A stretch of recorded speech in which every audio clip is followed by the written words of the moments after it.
What's going on, workforce? We need to talk.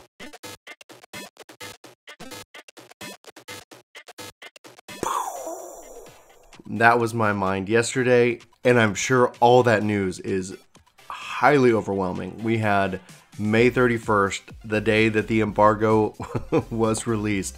And so for the media event, especially for San Francisco, then you have Europe, and the entire tour that yoshi-p's been on, all that information, all those people who've got to go play Final Fantasy XIV were able to release their interviews, talk about gameplay footage, do role and job analysis for the game. First, I'm going to start and let everybody know that the Final Fantasy XIV community is phenomenal. If you guys haven't checked out the work that's been done over at Gamerescape, they have worked tirelessly to really analyze tooltips and roles, and they've worked with other YouTubers and the community to really try to get the most and accurate information. It is truly a great site, and I don't want to knock any other sites out there. A lot of people were at this media event and they have great interviews up. You should go check them out. Nova Crystallis, MMORPG.com, things like that. So be sure to make sure that you spend some time this week really diving into all the information you can. I'll be sure to include links in the description below to all this content that you have access to now.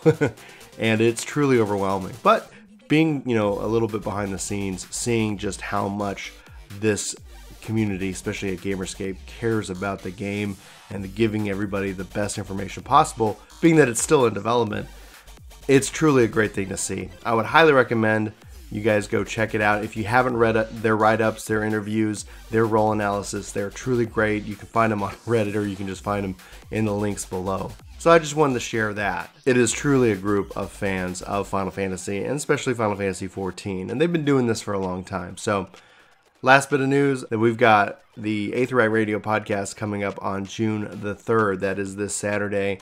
Watch us live or watch us after the fact. We're going to be diving through all of this information as it's been digested, the reactions that people have, and more. So hope to see you there. If not, we'll be sure to include information on how you can see that podcast after the fact, as we always do.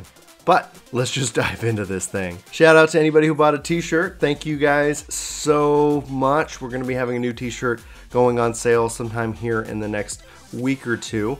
So please look forward to that. But I've got my shirt. I'm very happy with it. It looks great. I was nervous, really, because sometimes it's like, oh, is this going to look right? But anyhow, very happy with it, very excited. Thank you for everybody who bought a shirt, and we'll hopefully, keep this thing rolling. So the purpose of today's video is primarily, there's a lot of little tidbits that sometimes either are missed, or just the job and balance system and why did they kill White Mage, discussion overshadows these little bits of information. I'm sure that we're going to have plenty of time to talk about all of those battle system changes, but the part of that, I guess the one note is, well, this is development. These are development numbers. I'm sure that especially White Mage might be getting some adjustments in the future. But let's start pointing out some cool stuff.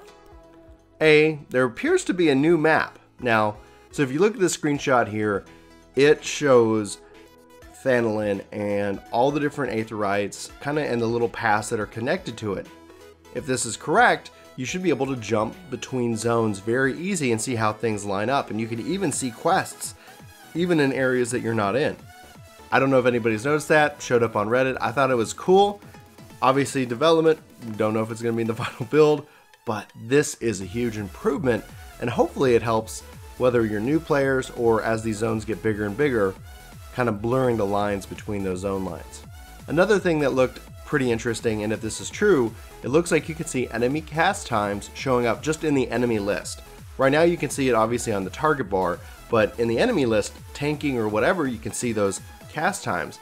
I think this will be very helpful, especially as a tank or anybody who has a stun, to be able to switch targets and stun or silence or whatever they need to do that target. With those crowd control abilities losing any type of potency, they're basically off the rotation for global cooldown, and they're only going to be brought in those situations that are needed. Right now, doing a stun, doing a silence, doing any of those moves, we're always off the global cooldown, so you would weave them in.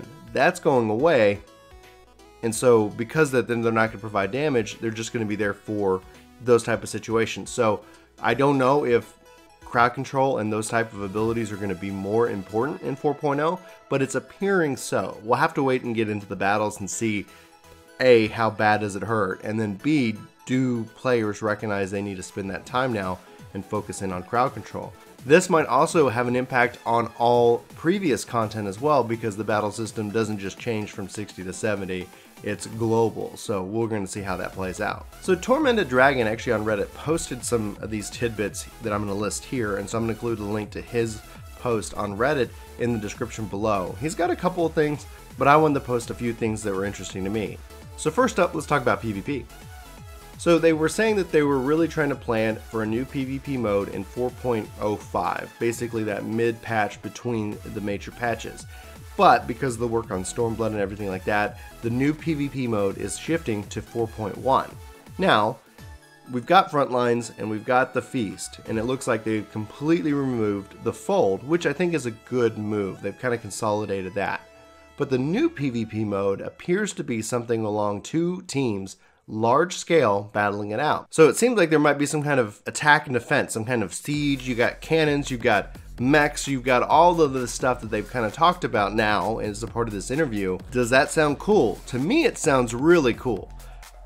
And it kind of hints at some of these artwork and stuff they showed off early in 2.0's development, where it looked like you were having to attack and defend a particular point.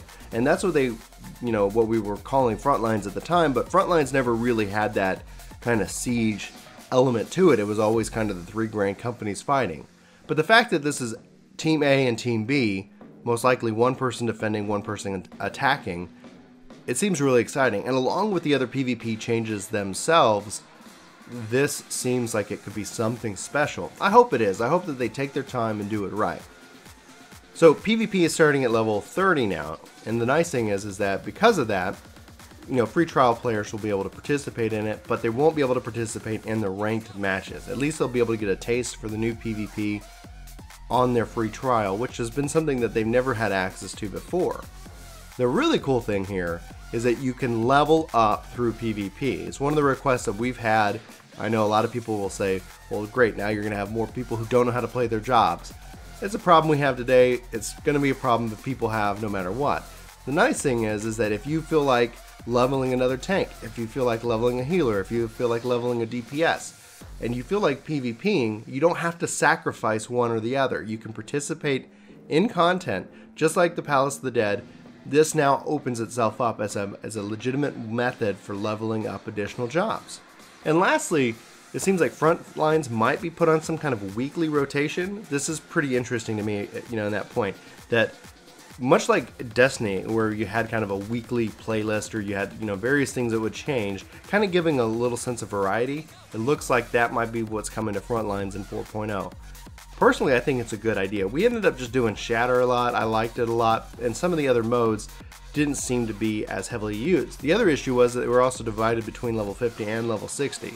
So with this consolidation of levels, it should open up Frontlines to be a lot more even. So you'd have like the little point defense, you'd have the slaughter mode, all of those little modes that they've created that were at different level ranges should be pretty much evened out, and it's pretty, I think it's going to be pretty interesting and a lot of fun to be able to dive back into Frontlines. And if they put that on a weekly rotation, then it has more people focused in on that particular type of content rather than spreading out the population across all different kinds of modes.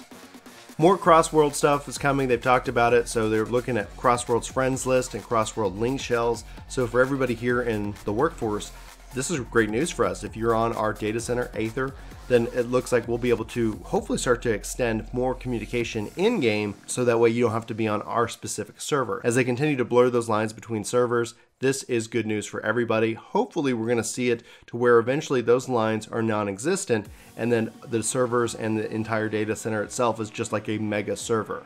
That, I think, is where we're going. I don't think we're going to get there in the 4.x series, but you can kind of see that pattern continue and continue. You like the Aquapolis? Good, because more is coming, and thank goodness for that. The Aquapolis was some of the best content in the game. Like, it was so much fun. It still is so much fun, and hopefully, I really can't wait to see what they do with it. I would love to see more of an open world type of Aquapolis. I would love to see the, you know, the leaves and the various credits that you get to be able to use on some of this content. Maps are always a great choice. Obviously, we'll probably be getting new maps with the increased level cap, and Aquapolis could be related to that. All in all, I think it's going to be really fun and exciting. I can't wait to experience more of it. I don't know if it means full-on changes or what, but maybe just a different setting. But the randomness, the goofiness of it, the fun aspect is still there. And if you haven't checked it out, be sure to go and give it a shot. It's definitely worth it. So on the PvE front, on the raid seed front, it looks like they're talking about adding in a spectator mode for raid type content. This could be helpful for anybody who really wants to learn but maybe isn't ready to jump in. The question I have is how are they feeling like they're going to execute it? Do they want to give people the ability to, you know, allow people to enter in, or is it just something where you're going to kind of pick and kind of watch? It should be interesting to see nonetheless, because right now you can go and kind of watch people raid, but you're going to do that either on YouTube or on Twitch or, you know, one of the streaming services. So this would be something that in game maybe you could study, like, hey, okay, let me watch this fight and kind of see what's coming my way before I actually queue up for it.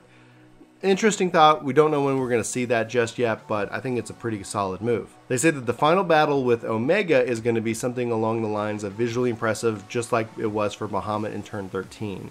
So that's good. I don't know if that's going to be distracting or not, but it's good to see that they're kind of comparing Omega to the Binding Coil of Bahamut. Binding Coil of Bahamut is still more popular in my mind than the Alexander series, and hopefully that kind of relates to the story itself. Personally, I haven't been a fan of really the gob talk and all that. It just kind of gloss over it. So I'm hoping that Omega brings me in to really kind of enjoy that story. So they talked about the Super Savage mode that's going to be coming in, the kind of the off numbered patches, so the odd numbers.